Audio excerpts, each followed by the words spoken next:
Ma'am ఇప్పుడు ఒక wife and husband మధ్యలో గొడవలు జరుగుతున్నప్పుడు వాళ్ళ పేరెంట్స్ రోల్, పెద్దవాళ్ళ రోలు ఎంత ఎక్స్టెండ్ వరకు ఉండొచ్చు?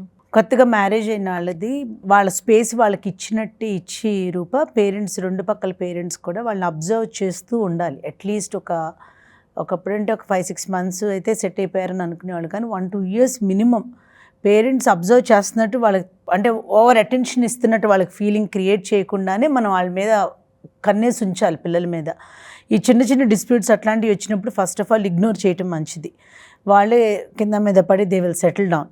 మనం ఇన్వాల్వ్ అయితేనే పెద్దవి అవుతాయి. కానీ ఒక చేయి దాటుతుంది, ఇవి ఎక్స్ట్రీమ్స్కి వెళ్తున్నారు అని అనిపించినప్పుడు అక్కడ మేజర్ విషయం ఏంటంటే మా అమ్మాయి మా అబ్బాయి వాళ్ళే కరెక్టు, వాళ్ళే రైటు, ఆ కోణంలో అసలు ఆలోచించకూడదు పేరెంట్స్.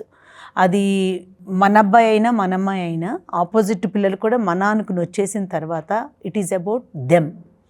అది మన అనుకునేది కాదు, అది మన గురించి, మన ఫ్యామిలీ గురించి, మన పిల్లల గురించి అని ఆలోచిస్తే అప్పుడు అది ఎలా ఉండాలంటే మా అబ్బాయికి మీ అమ్మాయికి మ్యారేజ్ జరిగిందని అనుకో, నేను మీ అమ్మాయి దగ్గరికి వచ్చి అమ్మాయి ఏం జరిగింది ఏంటి అని అడిగే ఆ చనువుతో నేను నీ దగ్గరికి వచ్చి అప్రోచ్ చేశానంటే నేను నీ కూతురికి ఇచ్చే కంఫర్ట్కి ఆ పాప సగం ప్రాబ్లం సాల్వ్ అయిపోయినట్టే ఫీల్ అవుతుంది. కరెక్ట్.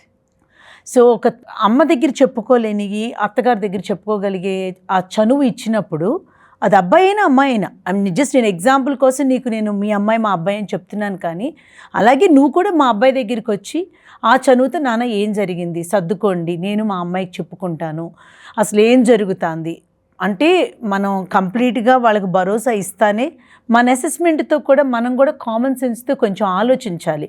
అక్కడ నా పిల్ల నా కొడుకు అన్నది అసలు టోటల్గా మర్చిపోవాలి. వాళ్ళిద్దరి గురించి కలిపి ఇద్దరు నా పిల్లలే, ఏం చేస్తే నా పాత్ర ఎంతవరకు నేను దీనిలో ఇన్వాల్వ్ అయితే వాళ్ళిద్దరూ మళ్ళీ బాగుంటారు అన్న ఒకే ఒక థాట్ ప్రాసెస్తో కనుక పేరెంట్స్ రెండు పక్కల వాళ్ళు కనుక వర్కౌట్ చేస్తే అసలు ఆ గొడవ అక్కడితో గొడవ కూడా కదా, అది ఇంకా అసలుมันమర్చిపోయేలాగానే అవుతుంది. కొందరు ఏం చేస్తారంటే అటుపక్క పేరెంట్స్ని కూడా పిలుస్తారు, ఇటుపక్క పేరెంట్స్ వస్తారు, పంచాయతీ పెడతారు, ఏం జరిగిందని అడుగుతారు. జరిగిపోయినట్టు గురించి ఎందుకు, నాట్ నీడెడ్, వాట్ నెక్స్ట్ అనేది ఆలోచించాలి. ఇప్పుడు ఎట్లా ఉంటుందంటే నేను గ్రాసరీకి వెళ్ళాను, నా బ్యాగ్ పట్టుకోలేదు, లేకపోతే నేను ఇది అడిగాను ఇది చేయలేదు, టైంకి రాడు, ఫోన్ ఎత్తడు, ఇవే చెప్తారు పిల్లలు. బట్ వాట్ నెక్స్ట్, ఏం చేస్తే ఈ మ్యారేజ్ సేవ్ అవుతుంది, ఏం చేస్తే వీళ్ళిద్దరూ హ్యాపీగా ఉంటారు, వీళ్ళిద్దరు ఎక్కడ ఇబ్బంది పడుతున్నారు, సర్దుకోపోయే విషయాలు ఏంటి, సర్దుకోలేనివి ఏంటి, ఇవన్నీ కూడా అనలైజ్ చేసి పిల్లలిద్దరికీ చక్కగా ఎక్స్ప్లెయిన్ చేసి